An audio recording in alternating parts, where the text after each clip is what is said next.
con la ponencia Modelos de Atención a la Discapacidad y su impacto en la inclusión educativa en una entidad de Calarcá, Quindío, en el año 2021. Mi nombre es Ángeles Mayorga Ortegón, soy psicóloga especialista en Pedagogía en Desarrollo del Aprendizaje Autónomo, magíster en Psicopedagogía, pertenezco al grupo de Desarrollo, Afecto y Cognición de Investigación y soy líder del Semillero de Enredarte del CEAD Ibagué de la Universidad Nacional Abierta de Distancia, y me acompaña el profesor Iván David Aristizábal Murillo, psicólogo magíster en Desarrollo Alternativo, Sostenible y Solidario, perteneciente al Semillero Sumeco del CIPTOS Quebradas de la Universidad Nacional Abierta de Distancia. Esta investigación la hicimos pues, en desarrollo con la universidad y con la Asociación Abrazar, que está pues, en Caldas, y pues que nos han permitido allí hacer como unos procesos de acercamiento investigativos en cuanto a inclusión. Bien, inicialmente pues les dejamos esta frase de Humberto Eco que nos pareció muy pertinente y muy al lugar frente al tema de la diversidad y las inclusiones, que dice: la belleza del universo no es solo la unidad en la variedad, sino también la diversidad en la unidad, y que creo que nos pone allí como en reflexión sobre nuestros procesos de singularidad en las aulas académicas y pues más allá en cualquier entorno en el que estemos. ¿De dónde parte nuestro interés investigativo? De mirar la realidad social y educativa referida a los modelos de atención para la inclusión. ¿Sí? Entonces,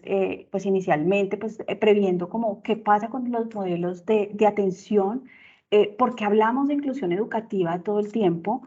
hablamos de inclusión social, pero más allá del tema del modelo de la atención educativa, ha quedado un poco rezagado pues en el proceso de la inmersión en las aulas. Hablamos del proceso normativo sobre la atención educativa, porque es necesario para podernos desplegar en cada uno de los proyectos que tenemos ahí, de los principios de igualdad y equidad educativa, que creo que siempre vienen en consonancia cada vez que hablamos de inclusión, de las barreras educativas, precisamente esas barreras que no permiten que haya unos modelos atencionales, y es finalmente lo que vamos a llegar a que esos modelos atencionales no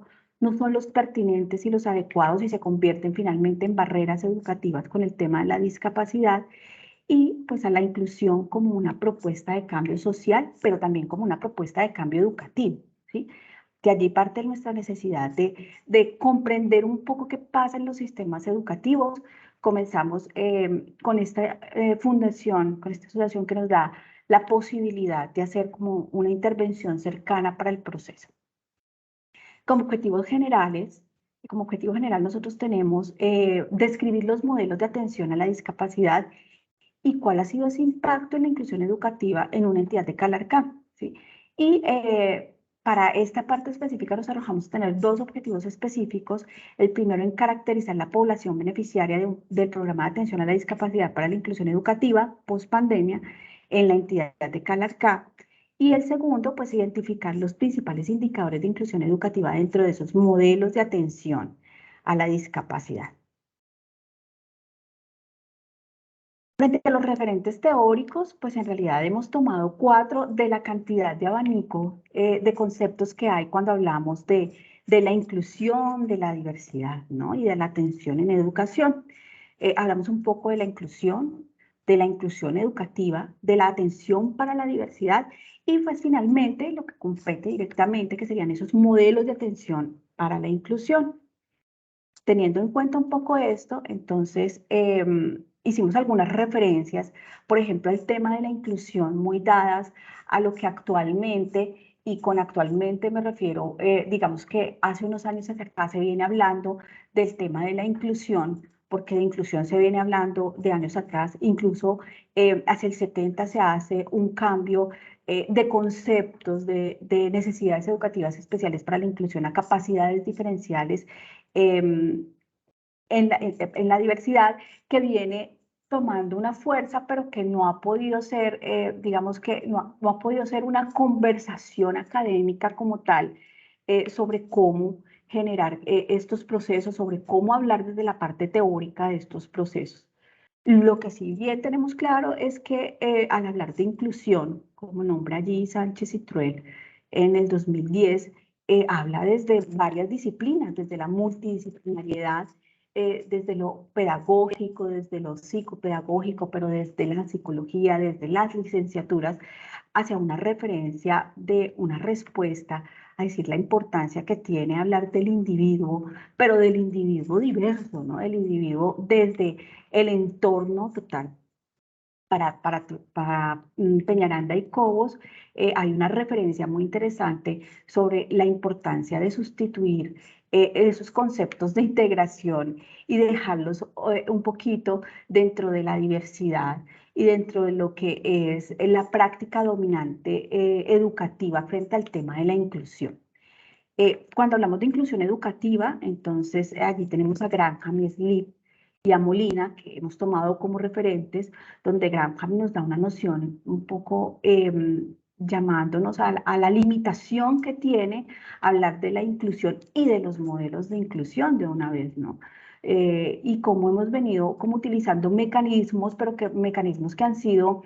aislados, sino que se han vuelto como unos referentes allí a nivel nacional e internacional en los procesos atencionales. Y pues para Molina, un poco lo que habla el tema de la inclusión defiende la posibilidad de no segregar. Entonces, cuando les hablaba de un abanico de conceptos que hay referidos a la inclusión y a la inclusión educativa, pues tendríamos que pensar en la segregación, en la inclusión, en la exclusión, como lo postulan pues estos referentes teóricos. Para hablar un poquito de la atención a la diversidad, tomamos a Carvajal con algunos teóricos más que nos hablan sobre cómo se constituye una realidad en los centros educativos, la diversidad, ¿no? Y cómo ha venido siendo asumida desde los profesorados con una normalización, una atención, sin embargo, esta no tan personalizada en cada una de sus individualidades. Y finalmente, desde Cerón, cuando hablamos de la atención a la inclusión, pues un poquito darle importancia a esos planes de trabajos ya orientados a lo que tiene que ver con las instituciones y con cómo, digamos que los currículos pasan de ser unos currículos totalmente rígidos a unos currículos flexibles que permiten dialogar con las necesidades que se tienen en las aulas de clase para cada uno de los participantes en ella.